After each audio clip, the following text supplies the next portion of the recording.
Amurwati katining carita.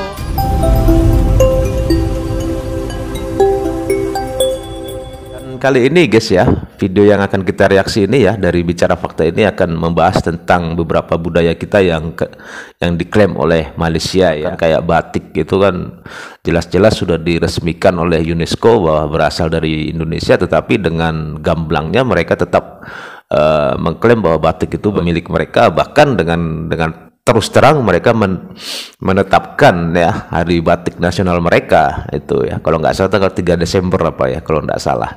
Itu kan hal-hal yang sebenarnya sangat memalukan ya. Kan alasan karena di sana ada orang Jawa terus batik itu berasal dari mereka. Nggak gitu juga lah konsepnya. Nggak seperti itu konsepnya. Kalau kalian mau melestarikan, lestarikan saja, tetapi tidak mengklaim bahwa batik itu berasal dari kalian. Wong kita sesama Indonesia aja nggak berani mengklaim budaya saudara kita yang lain. Masa negara lain berani-beraninya mengklaim budaya negara lain? Guys ya, tidak usah berlama-lama, langsung saja kita tonton apa saja sih budaya asal Indonesia yang diklaim oleh Malaysia.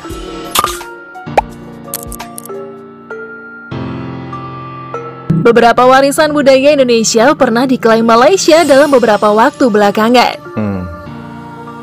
Persoalan mengklaim kebudayaan ini memang sering memanaskan hubungan antara Indonesia dengan Malaysia. Hubungan masyarakat Indonesia dengan negeri jiran memang sering naik turun karena memang memiliki kemiripan budaya. Tapi tentu saja hal ini bukan alasan untuk mengklaim budaya yang sudah jelas milik Indonesia. Iyalah. Nah, apa saja sih warisan budaya Indonesia yang pernah diklaim Malaysia? Mereka sudah beda negara ya. Ngapain?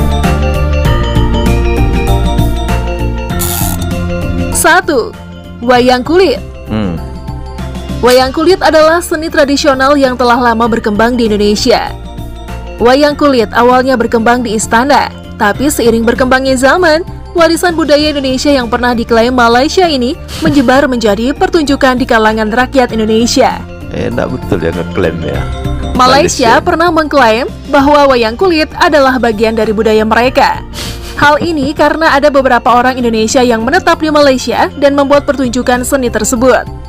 Tapi beruntung, secara resmi UNESCO telah menetapkan wayang kulit sebagai warisan budaya Indonesia pada 27 November 2003 lalu.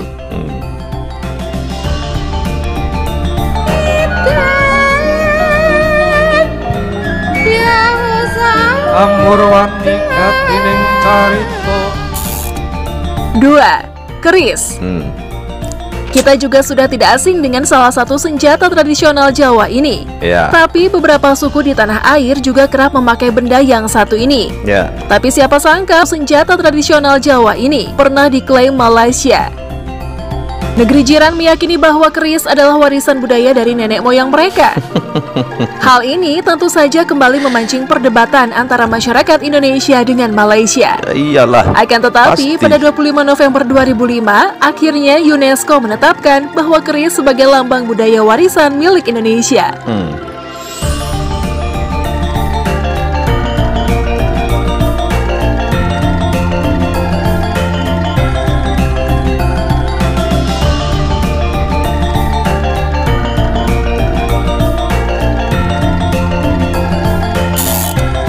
3. Batik.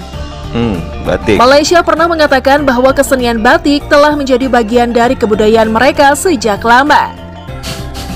Tidak terima dengan klaim ini, pemerintah Indonesia kemudian mengirimkan nota keberatan untuk pemerintah Malaysia. Tidak mau kecolongan untuk kedua kalinya, Indonesia kemudian mendaftarkan batik ke UNESCO tanggal 3 September 2008. Setahun setelah itu, tanggal 2 Oktober 2009, UNESCO mengakui bahwa batik adalah warisan budaya Indonesia. Berapa kali malu tuh sudah tuh Malaysia itu. 4. Lagu Rasa Sayange. Warisan budaya Indonesia yang pernah diklaim Malaysia berikutnya adalah lagu daerah Rasa Sayange.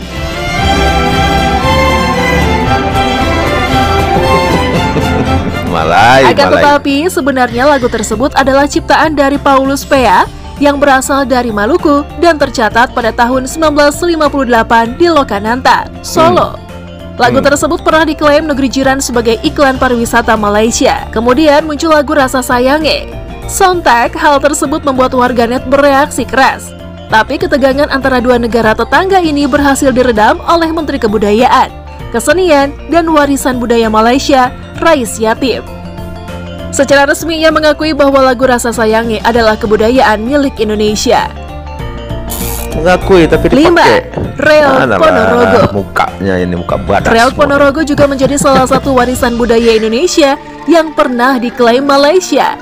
Malaysia mengklaim bahwa kesenian ini sebagai warisan budaya milik mereka pada tahun 2007 lalu. Akan tetapi, baru-baru ini tersiar kabar bahwa Malaysia berencana untuk mengajukan bahwa Reog Ponorogo sebagai warisan dunia UNESCO milik Malaysia. Diketahui bahwa Ponorogo sendiri adalah salah satu nama daerah di Indonesia, tepatnya di Provinsi Jawa Timur. Maka klaim Malaysia terhadap Reog Ponorogo lemah. Pada saat itu Duta Besar Malaysia untuk Indonesia langsung membantah bahwa Malaysia pernah mengklaim Reog Ponorogo menjadi warisan budaya mereka. Di sisi lain, Bupati Ponorogo juga akan berusaha dan bekerja keras agar dunia mengakui Reog Ponorogo. Tahu malu juga tuh menterinya itu. Dutanya itu. 6. Tari pendet dan tari piring. Kita semua sudah mengetahui bahwa tari pendet merupakan salah satu kesenian dari adat Bali. Sementara tari piring merupakan kesenian adat Sumatera Barat. Ya. Tapi masyarakat Indonesia pernah dikejutkan dengan temuan bahwa kedua warisan budaya Indonesia ini pernah diklaim Malaysia. Bahkan Malaysia juga pernah mengklaim bahwa kedua tarian tersebut adalah warisan budaya mereka.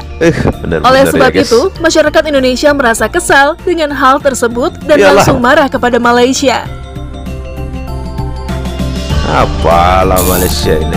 7. Kuda lumping. Aku kalau ngomongin Malaysia kesenian khas Jawa tersebut juga menjadi salah satu warisan budaya Indonesia yang pernah diklaim Malaysia. Pemerintah Malaysia beralasan bahwa klaim tersebut menjadi budaya mereka karena banyak orang-orang Jawa yang tinggal di Malaysia dan kemudian mewariskan budaya tersebut kepada anak-anak di Malaysia. 8. Angklung. Angklung ini. Masyarakat Indonesia tentu saja sudah mengetahui bahwa angklung adalah alat musik khas Sunda. Iya, betul. Tapi oleh Malaysia, alat musik yang satu ini pernah diklaim sebagai warisan budaya milik mereka. Setelah perdebatan yang alot antara Indonesia dan Malaysia, pada akhirnya angklung terdaftar sebagai budaya lisan dan non-bendawi manusia di UNESCO pada November 2010. Bok malu lah Malaysia nggak punya rasa malu apa kalian ini? Itulah beberapa budaya Indonesia yang sempat diklaim oleh negara tetangga kita, Malaysia. Mari kita jaga baik-baik warisan budaya nenek moyang kita agar tidak ada klaim oleh negara lain. Ya, harus kita jaga, betul-betul kita jaga ini budaya warisan budaya Nusantara ini. Karena kita tahu Malaysia ini kan. Itu tadi ya guys ya, ada 8 ya. Kalau saya tidak lupa tadi ada 8 ya. Sebenarnya kan banyak betul ya budaya-budaya kita yang diklaim oleh Malaysia ini ya. Salah satunya seperti video saya kemarin, ternyata Malaysia juga pernah mengklaim tari tortor ya, bahwa tari tortor itu berasal dari mereka. Kayak tadi itu tari pendet jelas-jelas dari Bali, diaku-aku sama mereka. Itu gimana coba? Kayak batik. Penyebutan batik mereka itu paham nggak sih, ngerti nggak sih apa kenapa kok bisa disebut batik, ngerti nggak, paham nggak mereka? Bahkan batik itu jelas-jelas berasal dari bahasa Jawa loh. Kalau saya baca-baca, batik itu kan ba itu istilahnya dari amba. Kalau di bahasa Indonesia kan amba itu kan luas lebar ya, istilahnya kain lah ya kan, yang lebar lah. Tik itu istilahnya ya titik ya kan, titik. Jadi istilahnya melukis dengan cara titik atau melukis lah, istilahnya seperti itulah guys. Jadi terjadilah sebuah pola-pola gambar yang sangat keren, sangat luar biasa, makanya disebutlah batik. Iya kan, mereka paham nggak itu, ngerti nggak? Hanya sekedar mengenal kata batik saja, tetapi dari makna dari nama batik itu apa, paham nggak mereka, ngerti nggak mereka? sejarahnya batik itu seperti apa, paham nggak mereka? Hanya karena banyak keturunan dari kita orang-orang Indonesia yang menjadi warga negara sana, terus seenak udelnya mengklaim bahwa budaya-budaya yang ada di Indonesia ini adalah warisan budaya mereka. Dari mana ceritanya? Kami saja sesama anak bangsa Indonesia tidak berani mengklaim budaya-budaya saudara-saudara kami yang lain. Kalian sudah negara lain, seenak udel mengklaim budaya-budaya kami yang ada di Indonesia. Yang benar aja, bro.